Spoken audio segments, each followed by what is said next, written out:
जाना 26 अक्टूबर। देश का चौथा स्तंभ माना जाने वाला मीडिया तंत्र वर्तमान में लोकतंत्र की आंख, नाक एवं कान बना है और वह लोकतंत्र में ओपिनियन मेकर की भूमिका निभा रहा है। ऊन मार्ग पर स्थित गैस गोदाम पर आयोजित प्रेस से मिलिए कार्यक्रम को संबोधित करते हुए जनसंख्या नियंत्रण कानून के राष्ट्रीय बौद्धिक प्रमुख विक्रांत ने मीडिया को संबोधित करते हुए उक्त उद्गार व्यक्त किए। जयपुर से पधारे बौद्धिक प्रमुख ने कहा, वर्तमान में जनसंख्या तेजी से बढ़ने के बावजूद संसाधन सीमित होते जा रहे हैं। हर तरफ भीड़ ही भीड़ नजर आती है। उन्होंने कहा, सीमित संसाधनों के चलते हमें खुद जनसंख्या पर नियंत्रण करना होगा अथवा प्रकृति की को ही करना पड़ेगा। जैसे यूरोप में भयंकर सूखा, तो ऑस्ट्रेलिया में भयंकर गर्मी और चीन में वर्तमान में पानी के चैलेंज से वहां की जनता जूझ रही है। जबकि आने वाला 10 वर्ष में भारत में भी अधिकांश राज्य डार्क जोन में शामिल हो जाएंगे। उन्होंने कहा, राजस्थान में 36 से 32 डार्क जोन में घोषित हो चुके हैं और यहाँ यही हाल देश के अन्य राज्यों में भी तेजी से बढ़ रहा है। अतः इस पर अगर हम कंट्रोल नहीं करेंगे तो प्रकृति को ही कुछ करना होगा।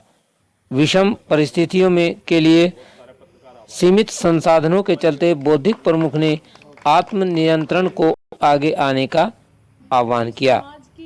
गैस एजेंसी संचालक अजय बंसल द्वारा आयोजित प्रेस से मिलिए कार्यक्रम की अध्यक्षता खुर्शीद आलम एवं संचालन सुनील बंसल ने किया। कार्यक्रम के दौरान कस्बे के पत्रकार बंधुओं को स्मृति चिन्ह देकर भी सम्मानित किया गया। मंचासीन भाजपा नेता रवि गोयल, रूबी चौहान, अरविंद बंसल, मोनिका बंसल, पत्रकार संघ के अध्यक्ष पंकज चौहान ने भी अपने विचार व्यक्त किए। आइए देखते हैं, सुनते हैं वक्ताओं को उनकी जुबानी झिंझाना से प्रेमचंद वर्मा के। धन्यवाद और आभार व्यक्त करती हूँ और आप सभी भाइयों से आग्रह करती हूँ कि हम सब आज इस गोवर्धन पूजा के अवसर पर यहाँ इकट्ठा हुए हैं तो कुछ ना कुछ साथ लेकर जाएं। आज से हम सभी एक प्रण लेके जाएं कि हिंदू के लिए ना मुसलमान के लिए, हिंदू के लिए ना मुसलमान के लिए अगर कुछ करना है तो सिर्फ अपने हिंदुस्तान के लिए, अपने जनसंख्या नियंत्रण कानून के राष्ट्रीय बौद्धिक प्रमुख भाई साहब जयपुर से आए हैं और इतना अच्छा दिन गोवर्धन पूजा का और हम सब के बीच आए, इसके लिए भाई साहब बहुत बहुत बधाई के पात्र हैं। फेवरेट पार्ट है, इंटीग्रल पार्ट है मेरे लिए। और कहते हैं कि लोकतंत्र का चौथा स्तंभ होता है। ये पुरानी बात हो गई जो वुड्रो विल्सन ने बोली थी।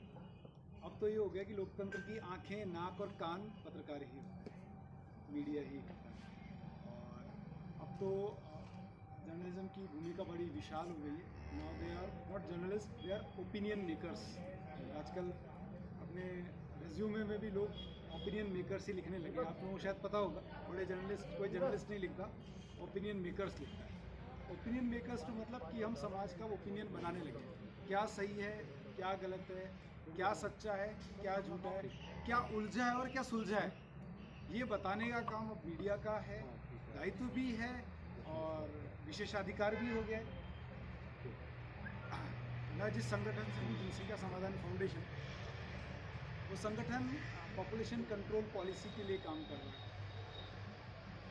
अगर हम वैश्विक परिस्थितियों को देखें तो लगभग दुनिया का हर एक देश ग्लोबल वार्मिंग से जूझ रहा है।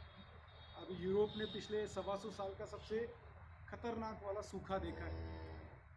आपने जर्मनी और फ्रांस की नदियां देखी होंगी, सूख गई और फर्स्ट वर्ल्ड वॉर के शिप्स उसमें से निकल के बाहर आ रहे हैं। ऑस्ट्रेलिया ने पिछले 100 साल की सबसे तेज़ गर्मी देखी और जिस चाइना को हम सुपर पावर मान रहे थे, आज उस चाइना कोलैप्स होने के लिए, और उसका सबसे बड़ा रीज़न है, आप जर्नलिस्ट हैं तो शायद आपके संज्ञान में होगा, नहीं है तो आपको रिसर्च करना चाहिए। सबसे बड़ा रीज़न है वाटर स्कैर्सिटी, पीने के पानी की कमी, जो चाइना के लिए एक बहुत बड़ा चैलेंज। और केवल यही नहीं, अगर हम हमारे ग्लेशियर्स देखें वो मेल्ट हो रहे हैं, हमारे ओशियंस हैं वो सब प्लास्टिक से पटे हुए हैं, हमारे शहर भीड़ भाड़ से हो गए हैं, धुएं में हम घुट रहे हैं, सड़कें ट्रैफिक से जाम हैं, बेरोजगारी दिन प्रतिदिन बढ़ रही है, हॉस्पिटल्स में भीड़ लगी हुई है। एवरीवेयर जहाँ कहीं भी हम जाते हैं हमें ऐसा लगता है कि हर जगह भीड़ ही भीड़ है। राइट, रिसोर्सेज लिमिटेड है और हम बढ़ते हैं। एक बहुत बड़े इकोनॉमिस्ट हुए हैं माल्थस, उन्होंने माल्थुसियन थ्योरी दिया है पॉपुलेशन के लिए। उन्होंने बोला है कि पॉपुलेशन ज्योमेट्रिक वे में बढ़ता है, मतलब ज्यामितीय रूप से 2 का 4, 4 का 8, 8 का वैसे करते। और जो रिसोर्सेज हैं वो अरिथमेटिक वे में बढ़ता है, 1 का 2, 2 का 3, 3 का 4, 4 का 5। और बहुत जल्दी एक ऐसा पॉइंट आता है जब रिसोर्सेज उस पॉपुलेशन का को कॉप अप नहीं कर पाते, उसको मैच नहीं कर पाते, तो फिर 2 तरीके बचते हैं। या तो हम अपने आप अपनी ग्रोथ को रोक लें, और जब हम अपने आप नहीं रोकते तो नेचर रोकता है। जैसे अपने घर में भी हम देखते हैं, अगर कहीं 1 चींटी 2 चींटी नज़र आती है तो हम नज़रअंदाज कर देते हैं, और वहीं अगर चींटियों का झुंड नज़र आने लग जाता है तो हम इंसेक्टिसाइड्स लेकर के आते हैं। यही होता है ना। या गली में कोई एक कुत्ता एक बंदर आ गया तो हम बड़े खुशी से उसको रोटी खिलाते हैं, कुछ खाने की चीज़ देते हैं। और यही अगर 50-100 बंदरों का झुंड अगर वहाँ आ गया, रोज़ वहाँ पे तमाशा कर रहा है, गली में वायलेंस कर रहा है, तो क्या होगा? हम नगर पालिका को फ़ोन करेंगे ना, भाई ये क्या हो गया, इनको यहाँ से ले जाओ। Right, so essentially resources limited है।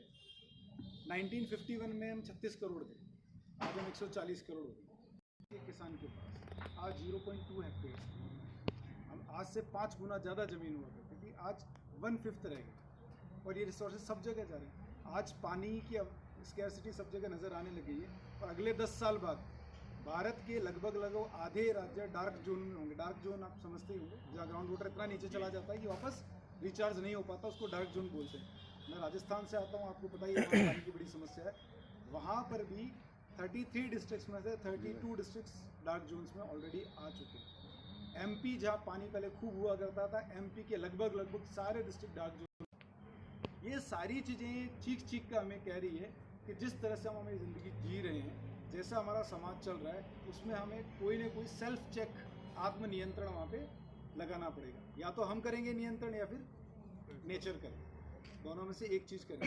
घर में खाने के लिए अगर लिमिटेड बहुत है, भरपूर है, तो हम आराम से खाएंगे रहेंगे। लेकिन अगर घर में खाने के लिए नहीं, तो घर में आपस में झगड़े होते हैं। जब संसाधन नहीं होते हैं तो आपस में झगड़े क्रिएट होते हैं। और यही आज सोसाइटी, जो हमें सोसाइटी में टेंशन नज़र आ रहा है, हमें दिखता है कि रिलीजन के नाम पे लड़ाइयाँ हो रही है, कास्ट के नाम पे लड़ाइयाँ हो रही है, रीजन्स के नाम पे हो रहे हैं, तमिलियंस कन्नड़ से लड़ रहे हैं। फैमिली प्लानिंग का बहुत बड़ा काम चला था इंडिया के अंदर, उसके रिजल्ट्स भी हमें मिले थे। लेकिन किसी रिलीजन, किसी कास्ट, किसी संप्रदाय ने उसका कोई अपोज नहीं किया था। होल हार्टेडली पूरे इंडिया ने उसको एक्सेप्ट किया था, क्योंकि वो पॉजिटिव सेटअप के साथ शुरू हुआ।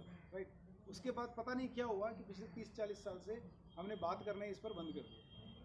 अब वो समय आ गया है कि if you want to preserve the nature, हमें सोसाइटी को बचाना है, डिग्निटी ऑफ लाइफ हमें देनी है, तो हमें पॉपुलेशन कंट्रोल बिल की बात करनी पड़ेगी, और हमें इफेक्टिव पॉपुलेशन कंट्रोल इस देश में लागू करना पड़ेगा।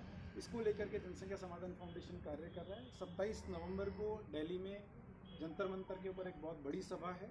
तो मैं पत्रकार बंधुओं से भी आग्रह करूंगा कि जहां आपकी लेखनी चलती है, जहां आपकी कलम चलती है, लोगों का आप जागरूक करो, ताकि वो समझ पाएँ कि उनके आसपास जो परेशानियां हैं उसके लिए वो खुद ही जिम्मेदार है, और उसके लिए उनको स्टेप लेना पड़ेगा। और जैसे मैं कह रहा हूँ, ओपिनियन मेकर्स हैं, वो ओपिनियन बनाने का काम आप लोग कर सकते हैं।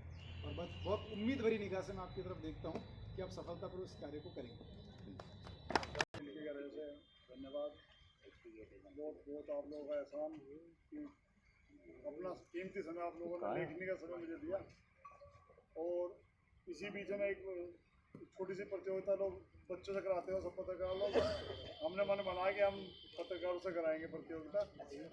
तो ये मोमेंट आपको जो मिला है, इस मोमेंट में भगवान है और कुछ भगवान से अलग भी हैं। लेकिन जैसा आज प्रोग्राम है, अमर ज्ञान जी के शिष्य हैं और राधा कृष्ण को वो मानता है, जिसके मोमेंटों में राधा कृष्ण जी की जोड़ी मिलेगी, राधा कृष्ण उसको दोबारा गिफ्टेड किया जाएगा। क्या बात है।